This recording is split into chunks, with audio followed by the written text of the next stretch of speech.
Today I'm going to show you how you can add octaves into your playing. It's actually really easy, and the best way to memorize it is the major scale parallel up one string. That's pretty much how you know your octaves. So if you don't know your major scale, check out my video on how to do it. But basically, assuming we're in the key of D, it goes whole step, and then when you go to your 3 chord, half step, whole step,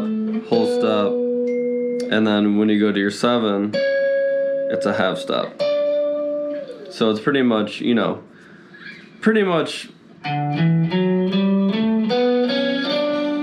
that's your major scale.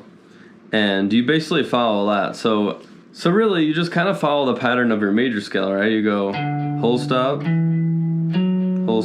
half step between the 3 and the 4, whole step, and then a half step between 7 and 8. So really, it's just you jump a whole fret,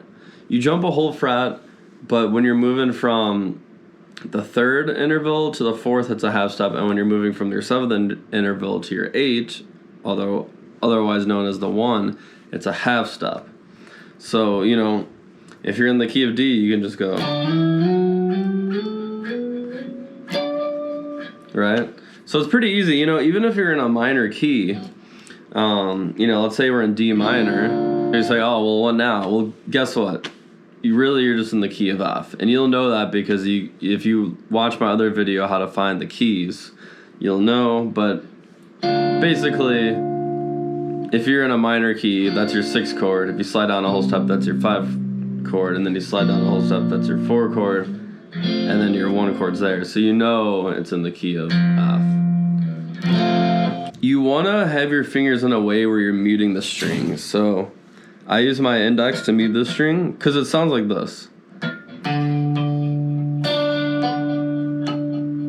So use your index to mute this string, and then play that string. Use your index to mute the string below it, and then with your pinky, and then it mutes the string below it, and then you kind of use this whole bar through, but only pressing there, and that mutes the high E string as well.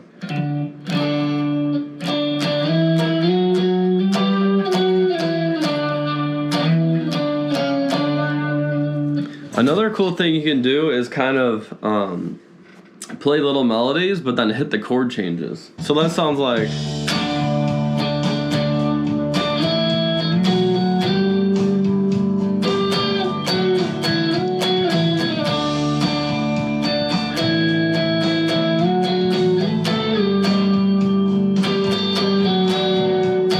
If you're gonna play the chord progression with the octaves, you kind of want to lead. So if you know a D's coming up, you kind of want to shoot, kind of use that as a target, right? Right when it hits, right? You're a half step below, or you could come at from the top, there's the chord change. So I kind of think of it as targets, and you could just play around doing random stuff.